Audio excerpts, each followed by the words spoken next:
metabolic processes. That is due to anabolism and catabolism. Growth is caused due to anabolism and catabolism. Growth occurs only when anabolism is greater than catabolism. When anabolism is equal to catabolism, no growth occurs. Or if catabolism is more than anabolism, degrowth occurs. Therefore, whenever the anabolism synthesis is greater than breakdown, then only growth takes place. Then, is it growth is determinate or indeterminate in plants? In plants, growth is indeterminate because plants contain meristematic tissues.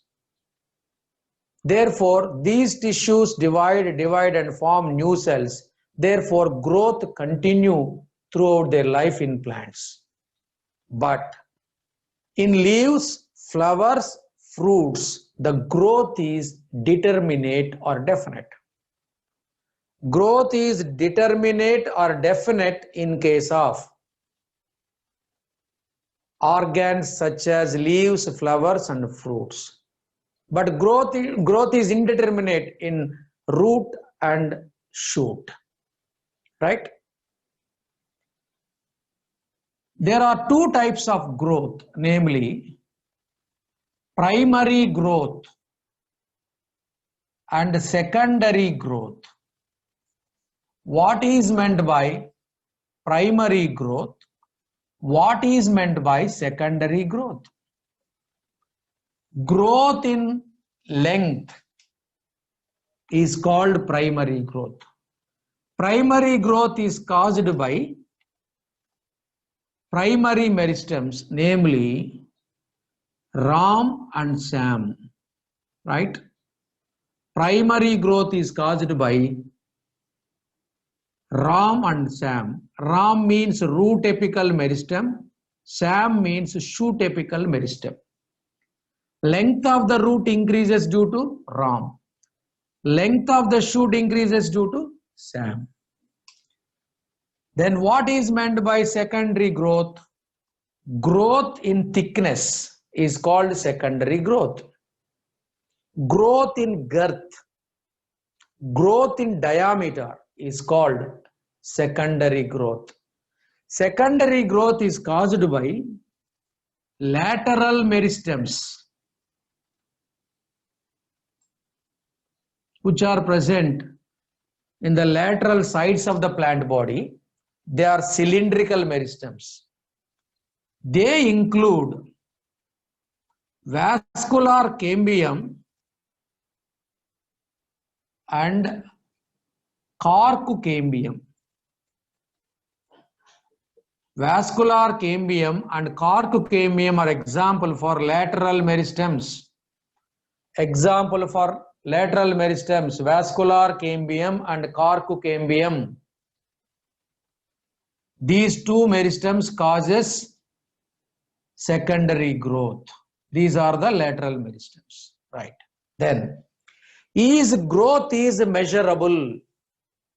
Yes, growth is measurable. Growth is measured by an instrument called axanometer.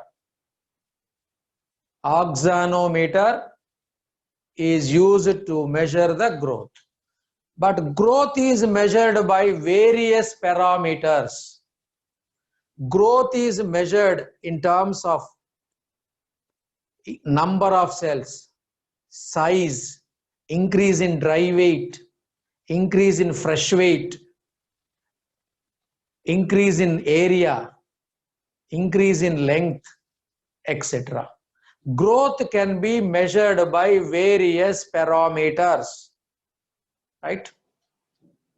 The parameters are, they may be, for example, in case of maize plant, one root apical meristem produces 17,500 cells per hour. Here we are telling about the growth in terms of increase in the cell number.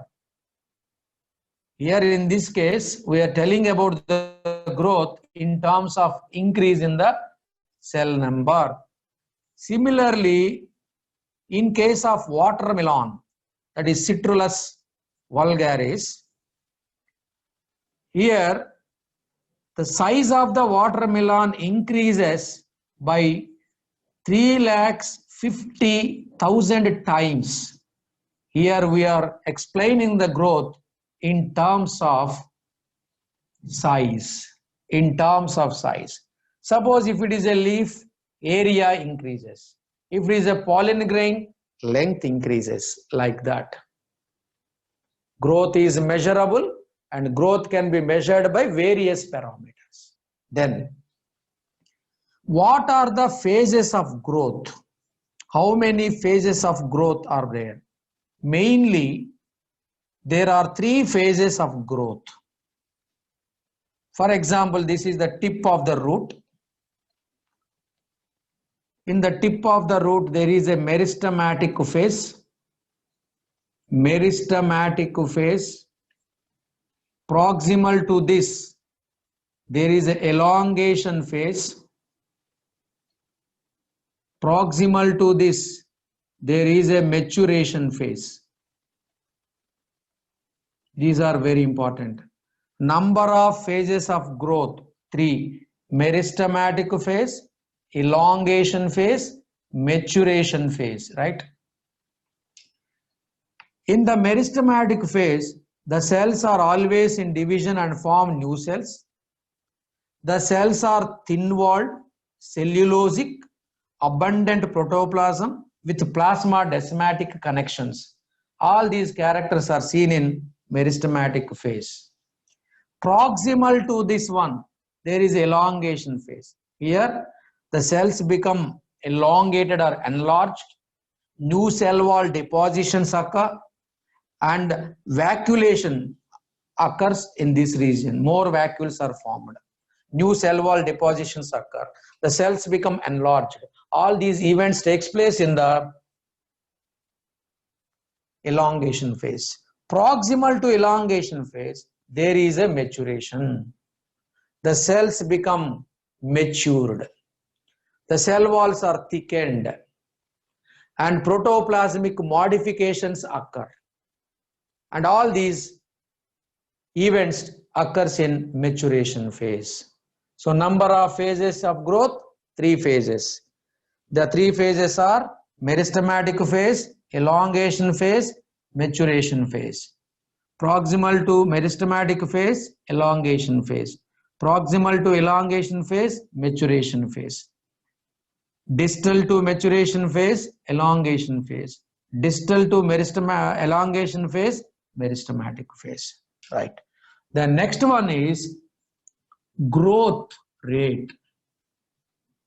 What is meant by growth rate? Increase of growth per unit time is called growth rate. Increase of growth per unit time is called growth rate. There are 2 types of growth rates, namely arithmetic growth rate and geometric growth rate, right? Try to recollect. Arithmetic growth rate. Following mitotic cell division, 2 cells are formed. After mitosis, one cell continue to divide and other cell do not. Then such type of growth is called as, following mitosis, 2 cells are formed. Out of 2 cells, one continue to divide, other does not divide. Then it is called arithmetic growth. Arithmetic growth rate can be expressed in the form of a mathematical equation, that is LT is equal to L naught plus RT. LT is equal to L naught plus RT.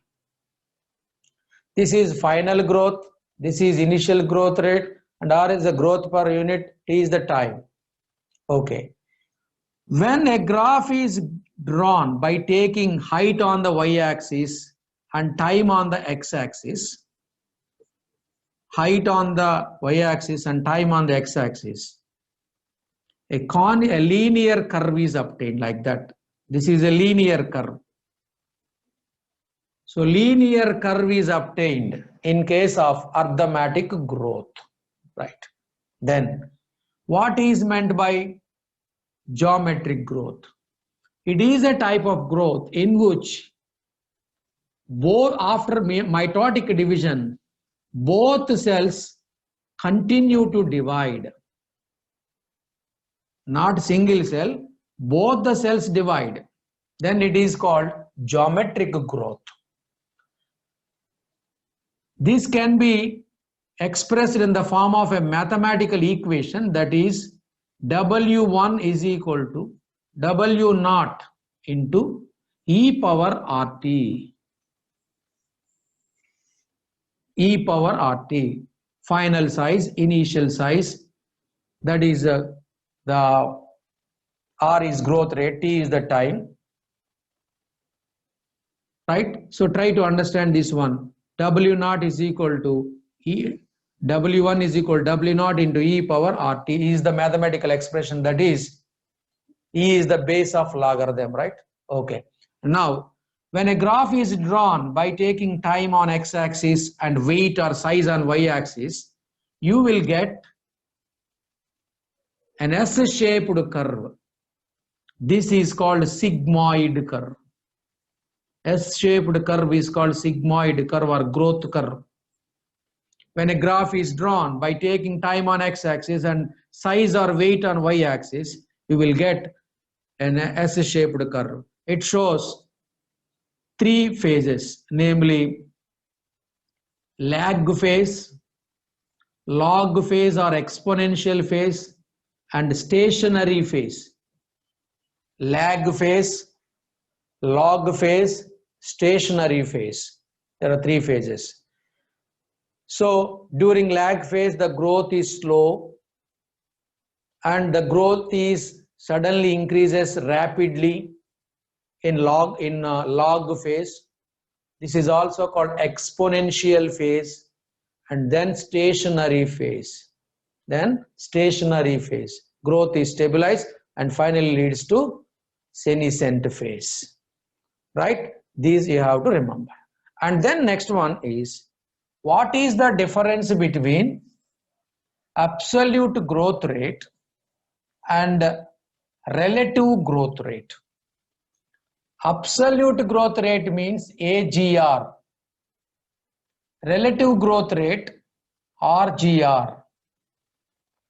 The actual growth occurs per unit time is absolute growth rate.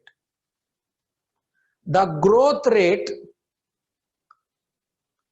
compared on the basis of initial growth, initial basis, when compared with initial growth, how much growth occur? Relatively we are telling, then it is called as relative growth rate. For example, see, this is one leaf, this is another leaf, right? Now we have taken two leaves. For example,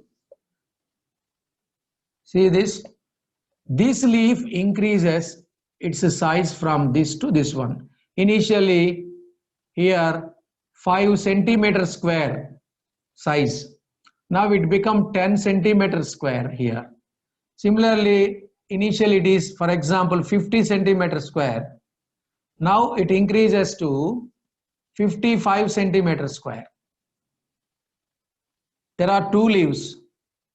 This leaf initially 5 centimeter, then it grows to 10 centimeter square. Initially its size is 50 centimeters, then it becomes 55 centimeters square.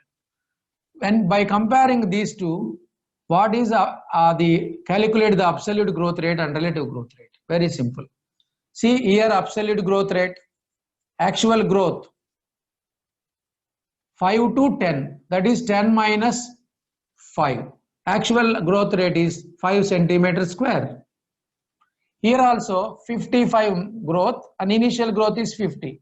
So actual growth rate is 5 centimeter square. That means that leaf and this leaf shows the same absolute growth rate. But if you compare the original, the relative growth rate, it varies. See this relative growth rates. Initially 5 centimeters. Now finally 10 centimeters. That means 5 become doubled. Therefore 100% increase. 5 become doubled, 10. Here see 50 centimeter become 55 centimeter, but not 100 centimeters. Therefore only 10% increase. Therefore maximum growth occurs in this leaf. 100% growth has been doubled. Here only 10% growth occurs. So like that you have to understand the difference between absolute growth rate and relative growth rate. Next one. What are the conditions of growth? For growth of any plant body, several conditions are required. First one, oxygen. To break down the food material, oxygen is required. Then for elongation of cells, the increase in the protoplasm activities, water is required. And also for growth, nutrients are required. These are the primary conditions required for plant growth. They include oxygen, water and nutrients. Along with that, temperature required, light required, gravity required, etc. Then, what is meant by differentiation? These are very important. Dedifferentiation,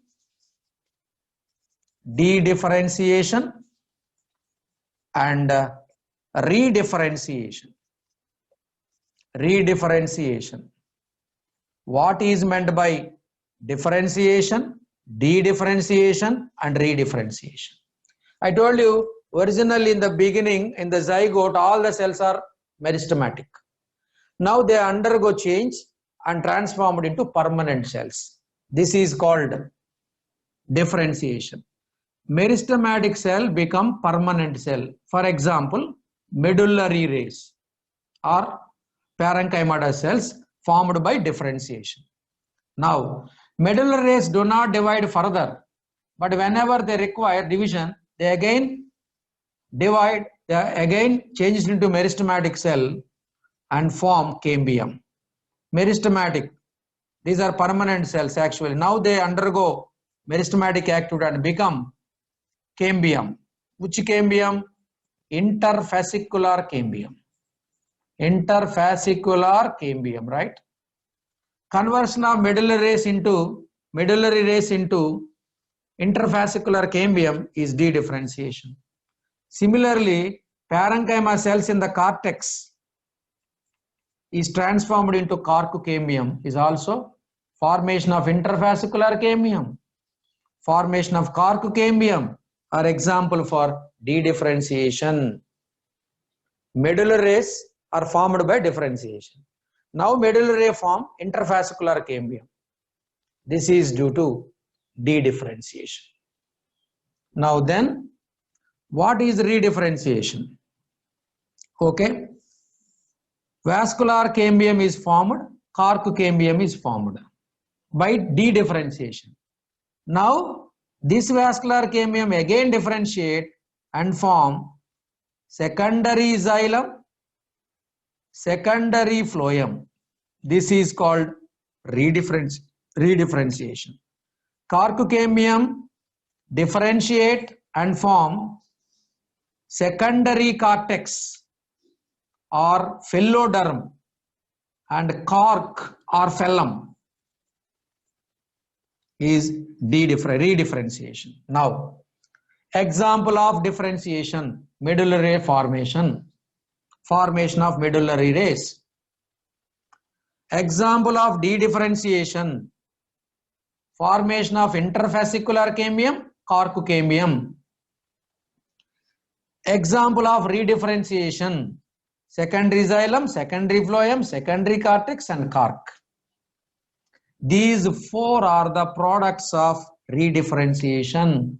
Which of the following are the products of redifferentiation? Secondary xylem, secondary phloem, secondary cortex and cork. Secondary cortex is also called phelloderm. Cork is also called phellum. Cork cambium is also called phellogen. So this is very important. Then, what is meant by development? Development include growth plus differentiation. Growth plus differentiation is known as development. Growth plus differentiation is known as development.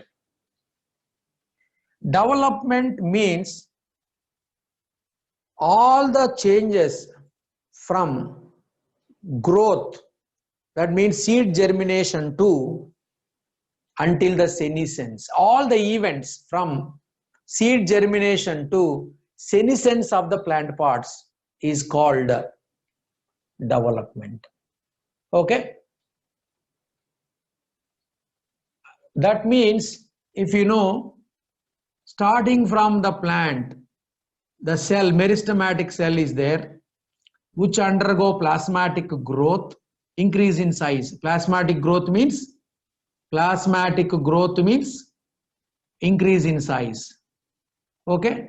A cell grow and again undergo division, or the cell elongation, then cell enlargement, then mature cell, then finally senescence.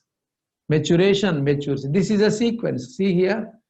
Suppose one cell is differentiated, meristematic cell, that grow its size. This is called plasmatic growth. After plasmatic growth, it may divide further, retain the meristematic activity, or it become a permanent cell. Meristematic growth is completed. The cell may become elongated. Cell elongation and cell enlargement, and then maturation, and then a mature cell become senescence. This is what is called development. And finally, what is meant by plasticity? Some plants develop different tissues when their environmental conditions are changed or the development is changed, and that response of the plant body to various conditions is called as plasticity. Best example for plasticity is heterophyly. Heterophyly. Generally, one plant contains one type of leaves. This is called monophyly. But in some plants, more than one type of leaves are present on the plant. That is called heterophyly. For example, see here, in cotton, coriander, larkspur,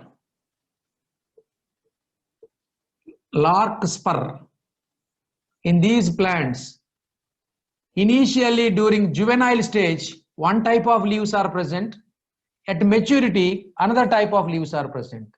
This is due to developmental heterophyly. Similarly, there is another plant called buttercup. Botanical name Ranunculus. It is a amphibious hydrophyte.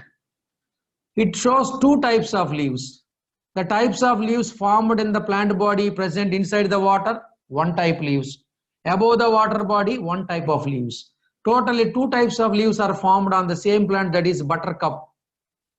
This is due to environment, hence it is called environmental heterophyly. Environmental heterophyly is seen in buttercup. Its botanical name Ranunculus. So that's all today, and tomorrow we continue the remaining one, that is plant growth regulators. Thank you one and all.